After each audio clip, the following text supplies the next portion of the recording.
All right, I've got UFC heavyweight Ike Villanueva here. And Ike, how does it sound to have that introduction, to have that title next to your name finally? Man, it's been a long journey, a lot of hard work, long nights. Finally, man, it came true, man. So that's just a dream come true, man. It's an honor, man. Finally, man, just put Yeah. UFC next to my name.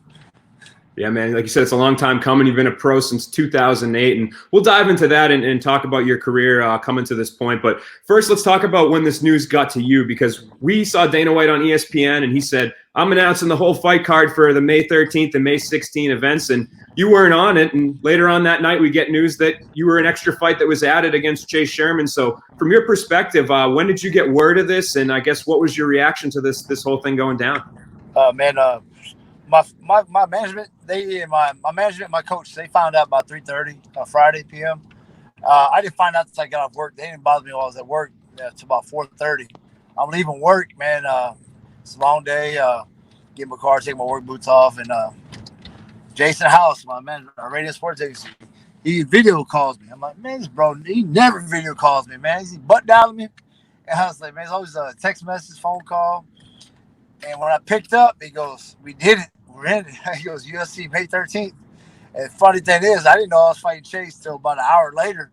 We're just like, man, let's rock and roll, man. Let's get it. So that was a great part, man. But the feeling, knowing I finally got that call after waiting for so long, man, I can't even describe it, man. It's just an awesome feeling. But finally, it happened.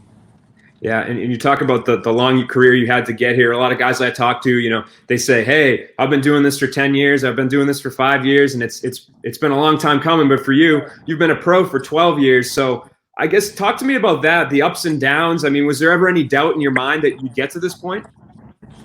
Man, after my last, I'd say when I started off hot, man. I thought I had been here back in like 2010, 2011.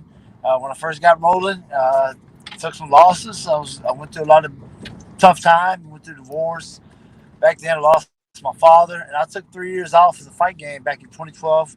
I came back in 2015, man. A man on fire, man, and I've been on the tear. But after beating Roger and Rashad Cutler, man, two UFC vets, man, I was like, okay, I got to get my shot, and it wasn't playing out, man.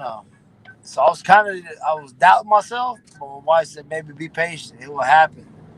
And that was then. I was like, man, maybe my age is gonna be a factor that's gonna hold me back. Because shit, PFL wasn't even reaching out. Bellator, I was like, man, what's going on?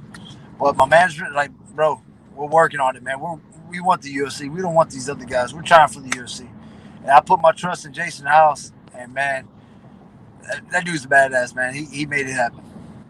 Yeah, and you talk about being 36. There aren't a ton of 36-year-olds who make their UFC debut, but what would you say to the people out there that they go through the biography of you and they say, oh, he's 36, but do you feel like you still have a lot left in the tank, that maybe age is just a number and it doesn't really accurately represent who you are? Yeah, man. Look at shit. Look at Romo. Look at Romeo. The Cuban, man. That big Cuban, he's a monster, man. Still competing at 185, 42 today. 42 now. A lot of greats, man. You can look at my record, man. There ain't no bums on there, man. I fought some tough competition.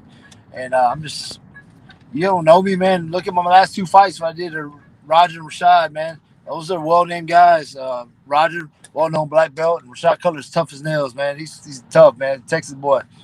But my age, don't let it fool you, because I got a lot of fighting left in me, man. Because these hands, I got some of the fastest hands around out here.